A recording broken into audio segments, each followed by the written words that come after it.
Administrator Criswell, I heard everything you said about all the resources that are being brought to bear, but we keep interviewing survivor after survivor who says that either they didn't see any government personnel or assistance for days, or that they still haven't.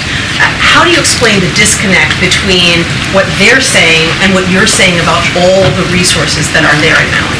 I think you need to understand that this community is going through an amazingly traumatic event. I can tell you that we have personnel that are on the ground year-round and embedded in with the state as soon as the fire started, so we could continue to understand what resources were needed and help move them in.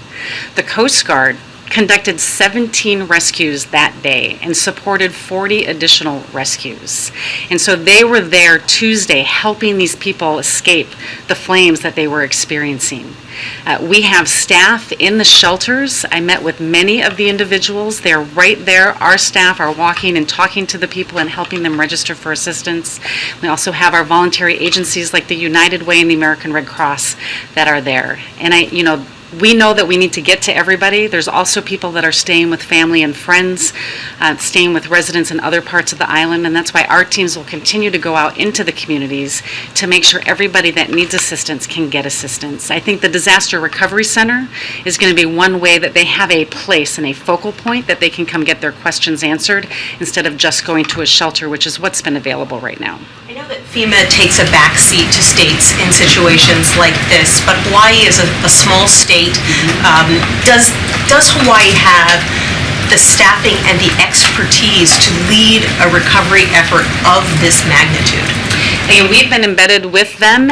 We actually have personnel that integrate in year-round with them to help maintain their capacity, but we also recognize that this is a large event for them, and they are a small state.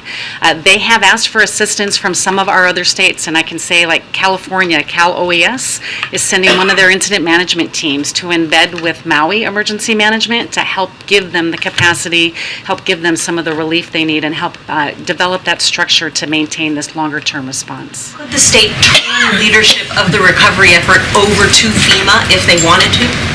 I don't think we would ever want that, right? This is their community. We want to be able to support them, and we will be there to support them throughout this recovery process.